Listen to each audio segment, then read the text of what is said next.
The death of Diane Keaton, Michael Douglas' best friend from And So It Goes, was tragic. Michael's life has crumbled due to a series of personal catastrophes that would challenge even the toughest. 1970s, 1980s. Alcohol and unrestrained cravings caused his first marriage to end, his son Cameron to use drugs, and legal issues. Stage 4 throat cancer struck in 2010. Catherine said, "I felt ashamed having such a lousy husband like Michael," while the media fueled suspicions about his private life. On top of that, 2018's Me Too movement. Michael was accused of harassing Susan Brody, testing his reputation again. At 80, what happened to Michael Douglas? Has the man plagued by mistakes, controversies, and disease achieved peace? Or are his final days filled with pain? Watch this video for the whole sad tale. Michael Douglas's life for almost 50 years, from Wall Street to Fatal Attraction to 2 Oscars. Michael Douglas is a film legend. In the 1970s and 1980s, he indulged in booze, tobacco, all-night parties, and a luxurious lifestyle. He lost his health and many relationships over those days, leaving invisible wounds for life. "I believed I was immortal and could control everything," Douglas confessed honestly occasionally. On the 1984 Romancing the Stone set, his connection with Kathleen Turner was rumored to be an affair, although both denied it. Douglas must accept public skepticism after the rumors spread like wildfire. He often mumbled alone after filming, "Only pals. How come everyone thinks I'm guilty?" His impotence and public misunderstanding made him realize stardom and truth might be far distant. Douglas' life took a catastrophic turn in the early 1990s. He openly claimed to conquering alcoholism and sex addiction, a rare occurrence in the public and media. A media tempest overshadowed his image and turned a celebrity scandal into a family tragedy. His marriage to Dandra Luxor deteriorated. Dandra said Michael's irrational impulses wrecked our family in a later interview. Douglas realized that mistakes ruin reputations and damage the people he loved after hearing those remarks. Douglas attempted to change, but the past haunted him. Therapy and drug rehabilitation groups helped him confront himself. "I had to love myself without hurting others." However, society was slow to forgive. All his decisions were investigated. The people criticized every move. However, that was not the biggest issue. The hardest part for Michael was seeing his son collapse, fall into addiction like he did. Cameron, born in 1978, came from Hollywood's glitter but was emotionally isolated. Cameron stated in his memoir that he felt like an outsider in his home, desiring love that was always overshadowed by his father's ambitions, fame, and film contracts. Years accumulated quiet distance. Michael, with his demanding job and frequent travel, felt unable to close the distance with his kid. He couldn't help Cameron, and his mistakes and regrets piled up. "I was too busy seeking perfection on screen that I forgot the most important thing, my child," Michael admitted, his voice heavy with sadness. The real storm hit when Cameron fell into addiction, was arrested multiple times, and in 2010 received over 7 years in federal prison. Tabloid newspapers gleefully reported this failure, publishing sensational images and headlines. But for Mike, pain was not public shame, but the feeling of helplessness toward his son. He was no longer a star on the red carpet. Now, he was a father quietly walking the cold halls of the prison, waiting for visiting hours, facing mistakes he could not fix. "No matter how successful you are, it means nothing when your child suffers," he once said. His voice choked with emotion. Cameron's downfall was not only a personal tragedy, but also reflected the gaps and absences in Michael's own life. But instead of turning away, Michael chose not to give up. He wrote long letters to his son, attended hearings to stand beside Cameron, whispering apologies through the cold glass. Each meeting, even a glance or a handshake, was a small but important step in the journey of reconciliation. Gradually, time began to reward that persistent effort. Father and son slowly rebuilt their relationship, mending the fractures caused by fame, pressure, and the past. Michael realized that in every tragedy, forgiveness is the only power stronger than shame. "My son doesn't need a perfect father. He needs a father willing to stand by him. Even if our mistakes are too great, he can find it." Cameron, now a father himself, has stepped into the light with his own story. A journey of healing, forgiveness, and reconciliation. He is no longer the lost young man in addiction. Instead, he is a man learning to love and leave the ghosts of the past behind. It seemed the tragedies had loosened their grip on Michael. But in 2 of the 10s, everything reached its peak. He was diagnosed with stage 4 throat cancer. Initially, people expressed sympathy. But when Douglas revealed that the cause might be linked to HPV, a sexually transmitted virus, the information was quickly distorted by the media. Health warnings became rumors about private life, dragging Catherine Zeta-Jones into the storm. Doctors advised surgery to remove part of his tongue and jaw, something that could permanently take away his voice. For an actor who had lived his life through his voice, it was tantamount to a death sentence. Each week brought a new level of pain, he recalled.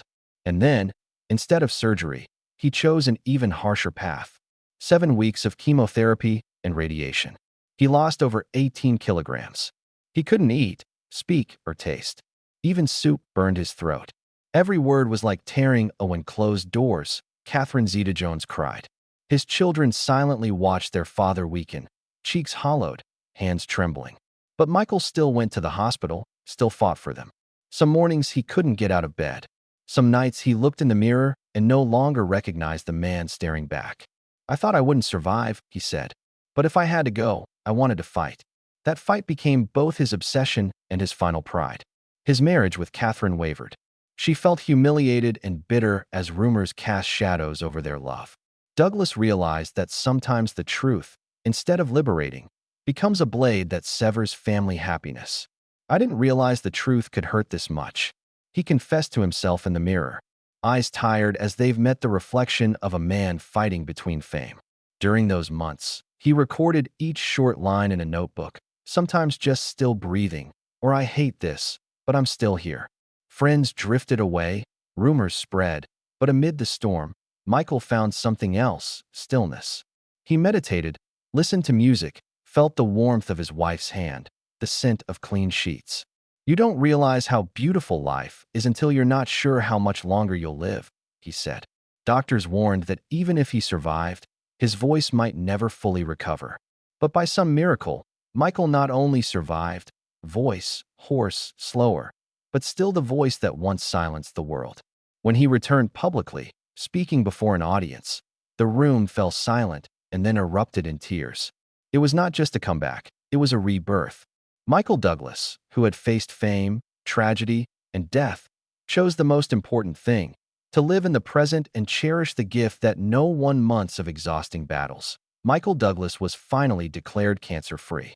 It was not a triumphant cinematic victory, but a profound transformation.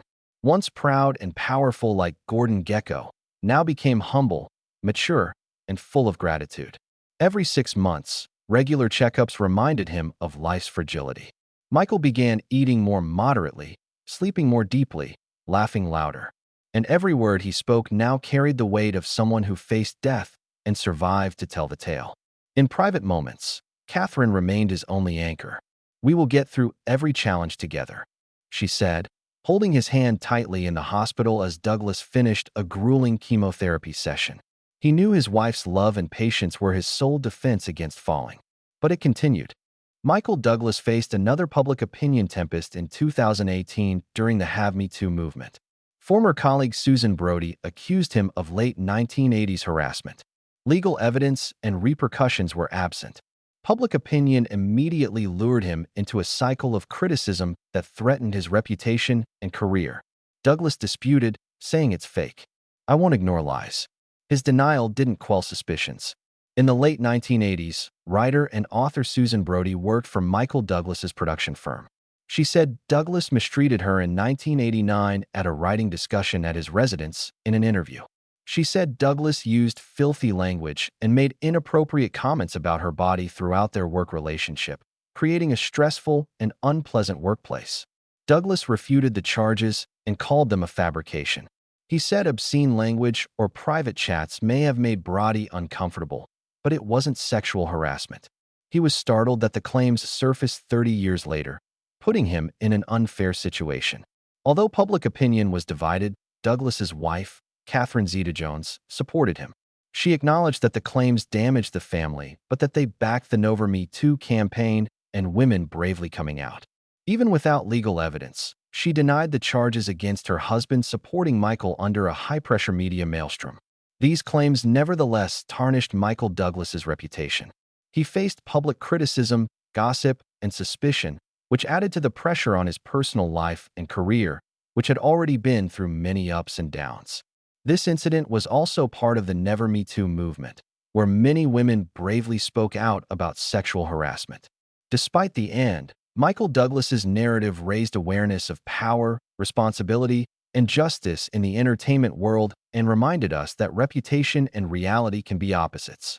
The death of Diane Keaton deeply devastated Michael Douglas. They were not related, but they had a tight and special relationship in the film industry. They first worked together in Rob Reiner's 2014 romantic comedy, And So It Goes. Michael played Orrin Little, a lonely, cranky man, and Diane played Leah, a cheery, optimistic neighbor. They cared for Orrin's granddaughter in scenes full of humor and pathos, forming a gentle but real bond. While the film was imaginary, the coupling of these two famous actors created a lasting impression because they embodied relatable human experiences. Over time, Michael and Diane became friends off-screen. They constantly discussed their occupations and personal struggles. Michael considered Diane a close friend who gave trust and joy despite the Hollywood limelight and acting obligations.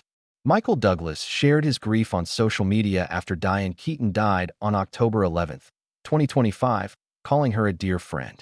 Michael felt lonely in a turbulent world after her death.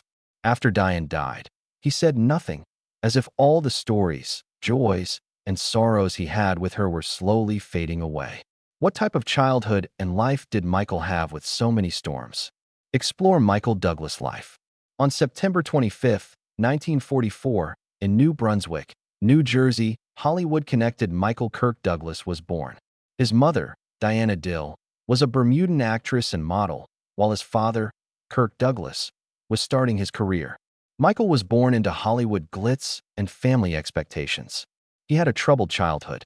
Michael lived largely with his mother and then his stepfather, William Dared, who loved him like Kirk Douglas never did after his parents divorced in 1951. His father was typically chilly and aloof. Michael visited film sets and saw lights and laughing, but he felt lonely. Michael was raised by Bermudan parents who taught him responsibility and independence. His grandpa, Colonel Thomas Melville Dill, who was Attorney General and militia chief, taught Michael that one must be hardworking and resilient to grow up. Michael attended great schools including Allen Stevenson, Eaglebrook, and Choate Rosemary Hall. He joined stage and drama organizations to be himself because he was frequently compared to his father, Kirk Douglas's son. Michael studied theater at UC Santa Barbara to escape his father's shadow and for passion. Michael graduated from college in 1968 anxious to escape his father's shadow. He made his cinematic debut in 1960 SIXS, Cast a Giant Shadow. A little role, but a film debut. In the next years, he had modest roles on theater and television on a meager income, confronting suspicions that his father gave him opportunities. Michael's 1972 San Francisco Street performance as Inspector Steve Keller was a turning point. The 5-season role won him 3 Emmy nominations and helped him escape his father's shadow. Michael's acting technique was shaped by Carl Malden, his co-star and mentor, who taught him discipline and character psychology. Michael made his cinematic debut in 1975 by buying the rights to One Flew Over the Cuckoo's Nest. After being rejected by multiple studios, the film won 5 Oscars, including Best Picture. Michael produced at the Oscars, unlike his father. The moment was wonderful and memorable. Success changed Michael's life. He proved that a man could overcome the shadow of the past and carve his own route to the 1980s and 1990s glittering heights with endurance, vision, and determination. Michael Douglas became an independent star in the 1970s and 1980s.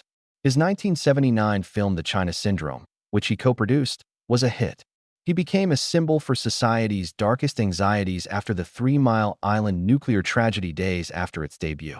Michael became a Hollywood star in the 1980s with Romancing the Stone, 1984, and The Jewel of the Nile, 1985, playing charming, witty Jack Cololton. He always sought new challenges depth. Wall Street and Fatal Attraction, 1987. One a cheating man. Others represent ruthless ambition. His work as Gordon Gekko earned him the Best Actor Oscar. Michael expanded his roles in the late 1980s and 1990s.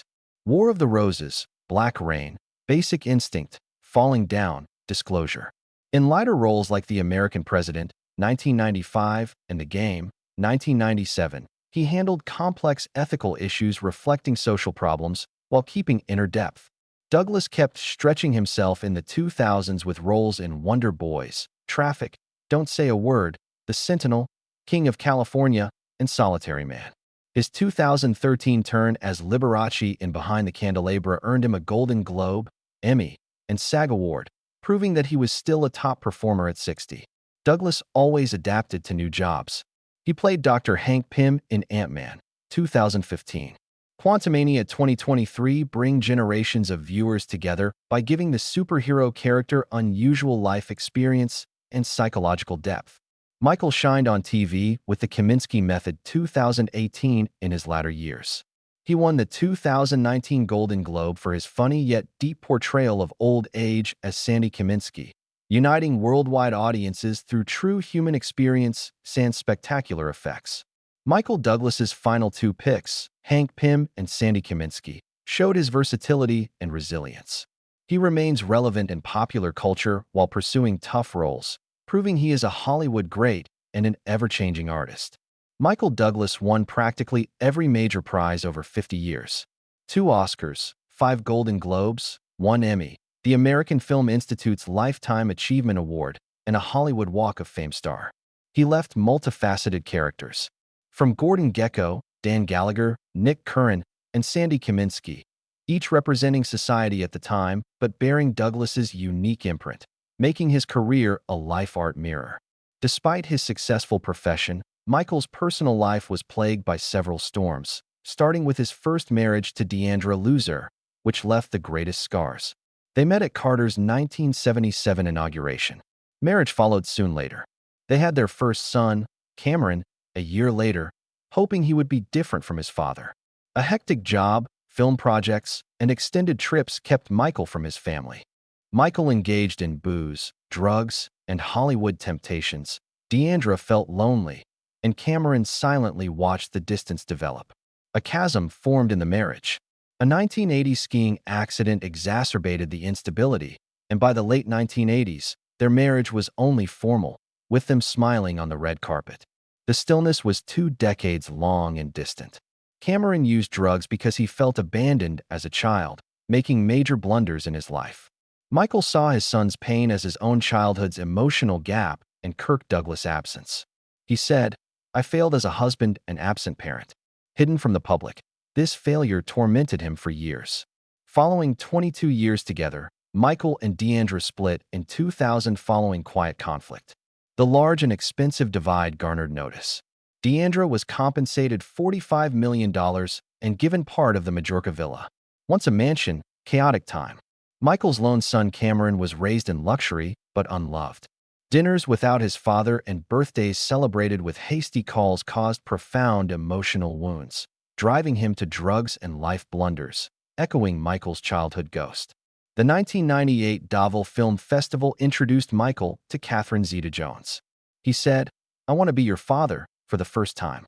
He surprised Catherine but charmed her with his sincerity and audacity. 2 years later, they married at the Plaza Hotel New York for almost $1.5 million, becoming Hollywood royalty. This marriage was romantic and allowed Michael to fix his parenting faults. Dylan, 2000, and Karis were their children. 2003 and raised kids in Bermuda for a quiet childhood. Unlike Michael's emptiness, the good years included problems. Michael had aggressive chemotherapy and radiation for stage 4 tongue cancer in 2010. Catherine was always by his side, but illness and publicity forced their 2013 split. After time apart, they reconnected in 2014 and celebrated their 15th wedding anniversary by returning to the mountain where Michael proposed. Michael and Catherine spend calm days with their children in New York, Bermuda, and Majorca. Fame is still a responsibility. Michael must repeatedly establish that he is more than Gordon Gekko or Dan Gallagher because the public often mixes him with them. For over 50 years, Michael Douglas rose to fame and wealth, estimated at $350 million in 2024. His importance goes beyond numbers. It depicts his rise from a youngster in Kirk Douglas's shadow to a top actor and producer who learns to support his family. Douglas has many luxurious properties, each associated with a major life decision. He and Catherine live in a lavish apartment overlooking Central Park in central New York. They can live like any other couple, eating at tiny neighborhood eateries periodically. This shows how Michael balances celebrity, fortune, and family peace. Michael Douglas' Bermuda residence lets the family escape the media. He said he rediscovered family dinners here. The laughter of his children and a peace Hollywood glitz could not bring. It is a private spot to breathe, rest, and remember a lost childhood that fame and money cannot replace. The Douglas family owns a 10-acre home in Mallorca, Spain, with olive orchards, stone walls, and Mediterranean vistas. Douglas and Catherine want to leave their children this European legacy and getaway. Despite their globe travels, Michael views his $12 million Westchester, New York house as a tranquil refuge. Michael is recognized for his refined lifestyle and appreciation of luxury and independence outside of real estate. He drives antique Jaguars and Mercedes and publicly loves vehicles. The sea also balances. Yachting became his favorite pastime, helping him recover from illness and family issues. Douglas's possessions may evoke opulence. He sees houses, vehicles, and olive trees as more than financial symbols. They protect against life storms, life-threatening disease, marriage collapse, and lost sons.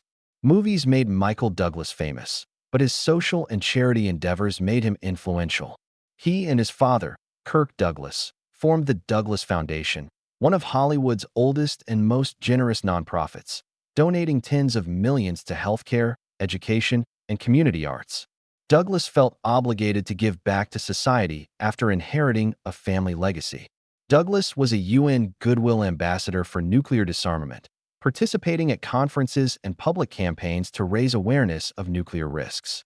His public struggle with throat cancer raised awareness of men's health and the necessity of prevention and early detection. These personal stories inspired doctors and the public. Michael Douglas's legacy is artistic, cultural, and societal. He redefined the Hollywood leading man as a damaged guy struggling with desire, ethics, power, and loneliness. Gordon Gekko and Dan Gallagher became cultural figures, symbolizing 1980s and 1990s American darkness. Douglas used his acting and producing skills to shape Hollywood. The 1975 decision to make One Flew Over the Cuckoo's Nest was crucial, beginning the era of powerful actor-producers. From Leonardo DiCaprio to Christian Bale, his risk-taking style and ability to play complex characters influenced generations of actors. Even in his later years, his Marvel characters symbolized traditional Hollywood and the superhero era. Douglas embodies resilience off-screen. He overcame temptations, scandals, and illness, healed wounds, and moved forward, motivating the public and distressed people. His deep scars make him personable and authentic, reminding us that behind the legend is a real person who lives fully. Douglas retired during the Carlo Very Film Festival in 2025 at 80. At the restored One Flew Over the Cuckoo's Nest screening. After nearly 6 decades of effort, he said he would only return for something spectacular and took a break. After retiring, he produces and writes films, including Looking Through Water, which reunites Douglas and his son Cameron to make meaningful movies. Douglas speaks out against dictatorship and the misuse of democracy for profit. He finds calm in Westchester, Majorca, or Bermuda with his wife, Catherine Zeta-Jones, and their children. As Cameron, Dylan, and Karis grew up, the family became closer. Douglas calls this season his harvest season, reaping family, profession, and public influence. Michael Douglas lived a glamorous, tragic life, where brilliant achievement inevitably brings personal losses and struggles. He overcame personal traumas, failed marriages, and a wayward son to become a Hollywood celebrity and influential producer. Failures did not deter Michael. He survived illness, formed a lovely second family, and continued producing art. Gordon Gekko, Dan Gallagher, and Sandy Kaminsky are cultural icons and reflections of his complex, traumatic, yet resilient existence. The most impressive thing about Michael Douglas? Producer, father, spouse, or actor, He may show that tragedy may lead to peace. Comment your ideas below. If this tale impacts you, like and subscribe to the channel to see more emotional journeys of Hollywood great.